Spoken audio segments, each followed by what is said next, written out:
Hey tens, Ellipsis here. Today we're going to learn about functions.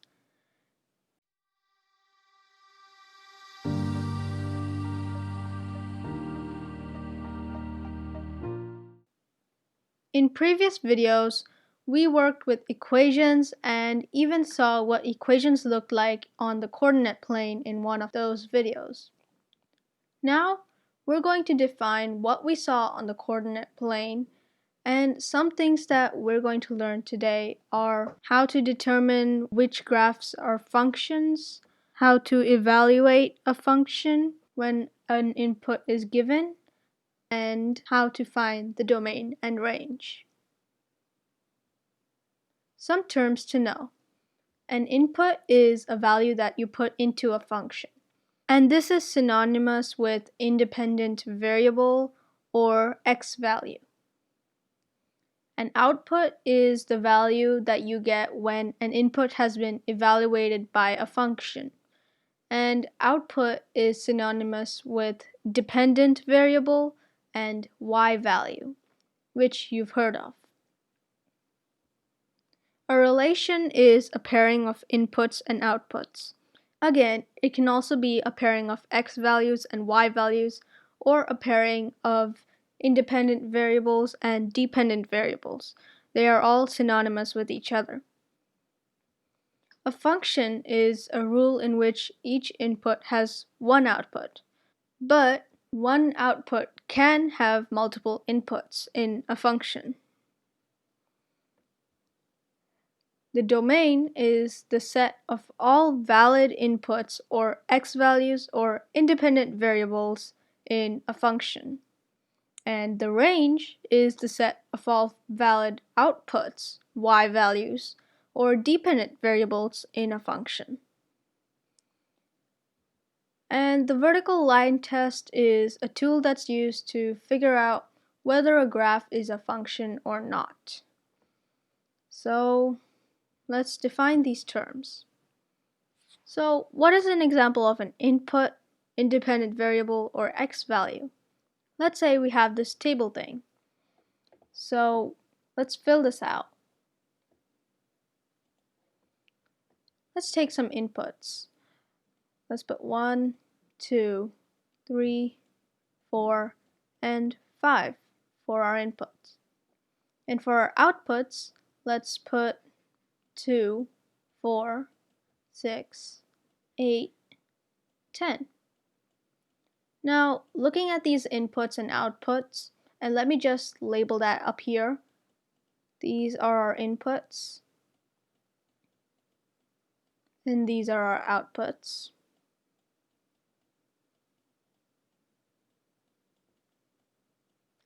So let me know in the comments below what rule you think this would be, what equation you can get out of this table. But let's say we wanted to plot these points on this graph. How would we do that? As shown in a previous video, this was the x-axis on the coordinate plane, and this was the y-axis. And the way we wrote coordinates was x first, y second. And x was our independent variable. And as I told you in the previous slide, independent variable and x value are synonymous with inputs. So these are our independent variables, or our x values. And then subsequently, you can say that these are our outputs, or dependent variables. So they're our y variables. And so with the help of this, we can now plot these. So let's do that. If x is equal to 1, and I'm just going to say that these ones are going in units of 1.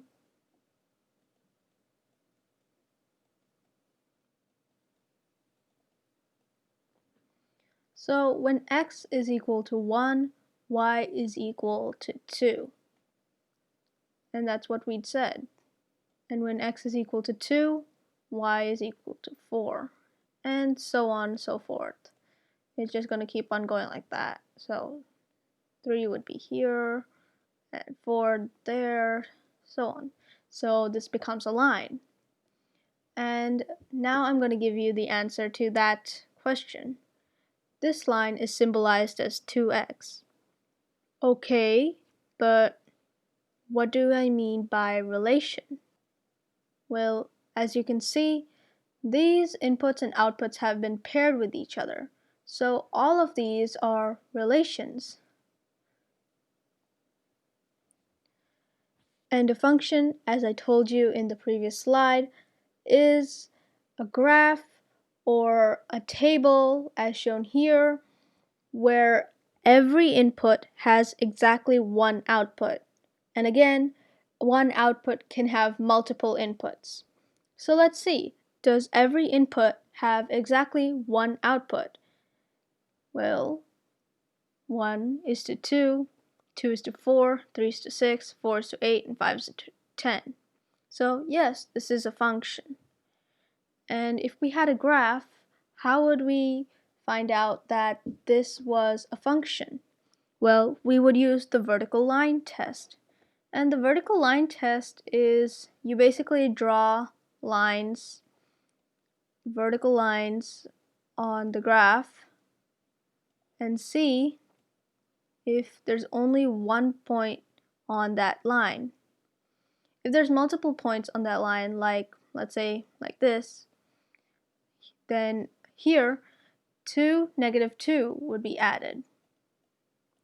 But this isn't a function anymore because now we have 2 points on that line, so it has failed the vertical line test.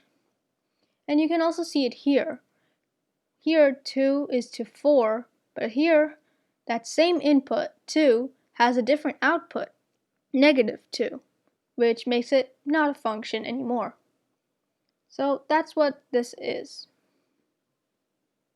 Alright, let's move on to the next slide. So, how do we know whether or not a graph represents a function? Well, as I told you in the previous slide, a graph represents a function when it passes the vertical line test. And to do the vertical line test, we need to draw vertical lines throughout the function, and if 2 points can be connected on a vertical line, then the graph is not a function. So let's try some examples. Determine whether the graphs represent a function or not.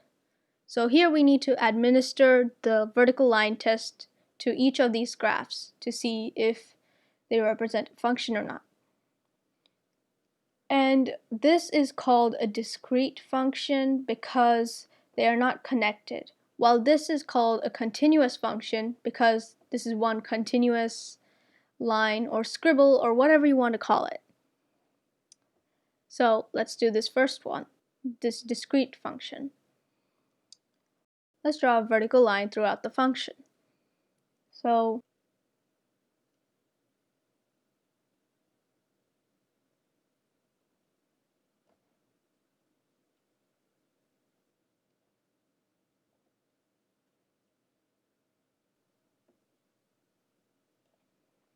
okay, let's see if there are 2 points that we can connect with a vertical line. And if there are, then this is not a function. So let's see. There's 2 dots here. So that immediately lets us know that this graph is not of a function.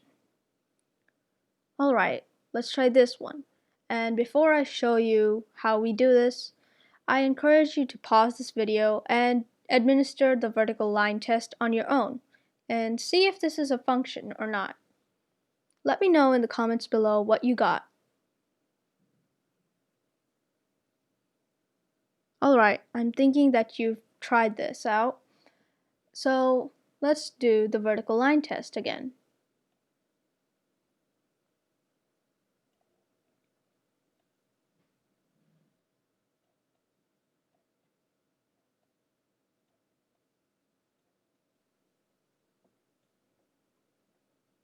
Okay, so I finished doing the vertical lines, and let's see if there are any places where 2 dots are on one line. So we see that there's only one dot here, one dot here, one dot here, one dot here, dot here, dot here, dot here, and so on. So we can see that there's only one dot on each vertical line, so this is a function. Alright, let's move on to the next slide. So what is function notation? Function notation is a way of writing a function, and instead of y representing the dependent variable, f of x represents it. They're basically the same thing and can be interchangeably used, but sometimes using function notation is better than using y for the independent variable. And we don't always need to use f for f of x. We can use other letters like g of x or h of x, etc. So how do we evaluate functions? Well, if we want to evaluate functions from an equation, we need to plug the input or the x value into the function and then evaluate that function to get the paired output or y value. As I showed in that video where we explored with Desmos how equations looked like on the coordinate plane, we saw that when we plugged in x to the equation, we got the y coordinate that was paired with it. If we want to do it from a graph, then we need to find the input or the x coordinate. The input value will be the x coordinate on the x-axis, and then find the corresponding y coordinate on the graph. And that y coordinate is going to be the paired output or y value. So let's try some examples from an equation. Let's take the first one. Evaluate f of 6 when f of x, and yes, function notation, when you're reading f of x, it's said as f of x. Evaluate f of 6 when f of x is equal to 2x minus 7. Now, this is not unlike those equations that we saw in previous videos where y was here instead of f of x. So let's just plug in 6 for x and evaluate it to get our y value. So we replace x with 6. And remember, the f of x doesn't need to be just here, it can be here too. And then evaluate. 2 times 6 is 12, minus 7 is equal to f of x. So 5 is equal to f of x. And remember, we are evaluating f of 6, not f of x. So f of 6 is equal to 5. And that's our final answer. So if we wanted to see what coordinate this would be, we put the x value first, 6, and then the y value, 5. So this would be the coordinate of the evaluation here. Alright, let's try the second one. And before I show you the steps, I encourage you again to pause this video and try this out on your own. See what you get. Alright, I'm assuming that you're done and now you're waiting for me. So let's do this. Evaluate g of negative 2 when g of x is equal to negative 3x plus 16.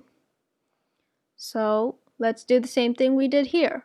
We replace x with negative 2, and instead of just doing this, let's replace g of x with g of negative 2. So g of negative 2 is equal to negative 3 times negative 2 plus 16. So let's evaluate this. g of -2 is equal to -3 times -2 is equal to 6 plus 16. So g of -2 is equal to 22. And that is our answer. Again, if we want to see how this looks like as a coordinate, this would be equal to -2, 22.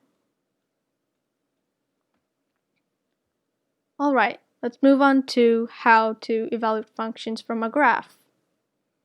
So let's do these. Evaluate f of -3 from the graph of the function.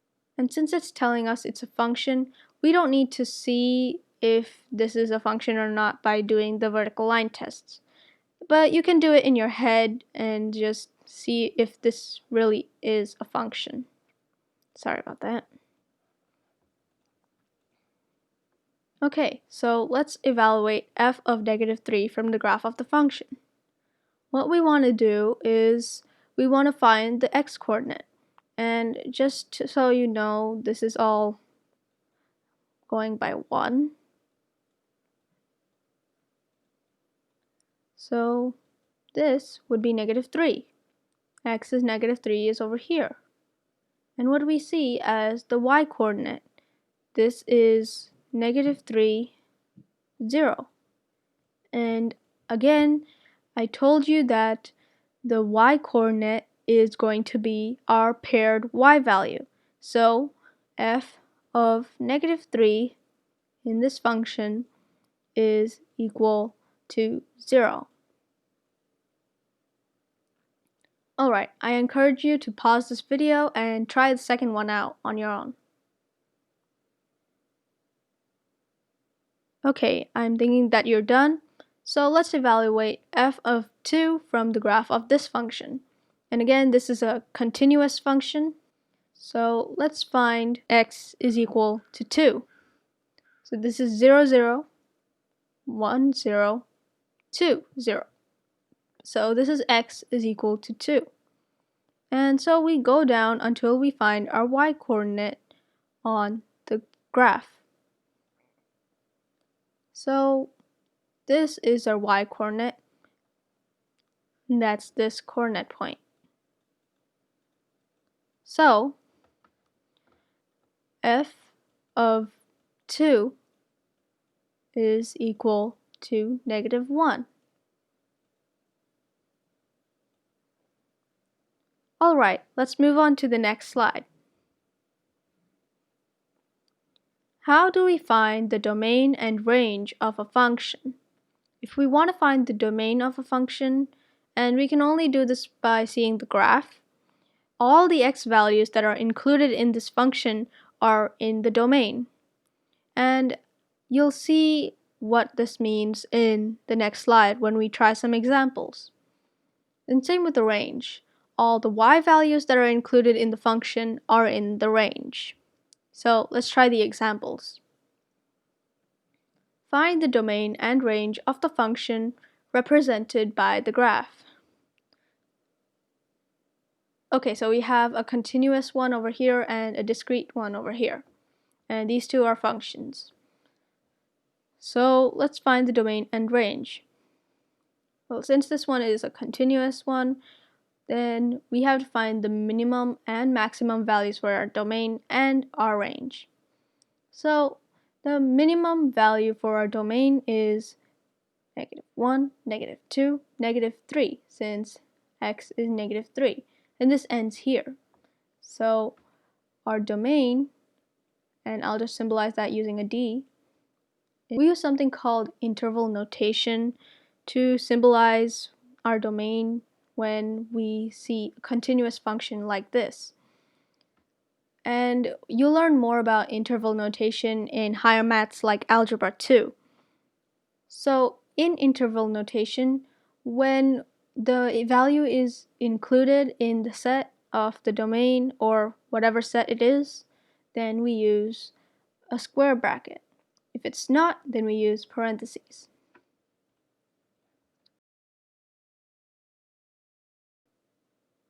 So since both the minimum and maximum value for our domain are included in the domain, we use two square brackets and a comma to separate the minimum and maximum values. So the minimum value for a domain is -3. So we put the -3 here. And the maximum value is 3. So we put the 3 here. And we do the same with the range. And since both the maximum and minimum values for range are included, we use square brackets again. So the highest value is 3 and the lowest value is -3.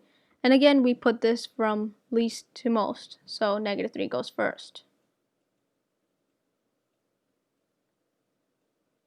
So that's our domain and our range for this function. Alright, let's try this one, and before I show you the answer, I encourage you to pause this video and try it out on your own. Alright, I'm assuming that you're done. So this is a discrete function, and with discrete functions, our domains don't have a continuous one like this. We don't use interval notation. We in fact use sets. So the set for our domain is going to be -3. We use curly brackets. -2. And this can be in any order, unlike these ones. 0, 1, and 3. And same with the range. We use the curly brackets. So our range is, again, this can be in any order, but I'll just go from left to right for you. The first one would be 1, -1, -2, -1, and 2. And sorry about that.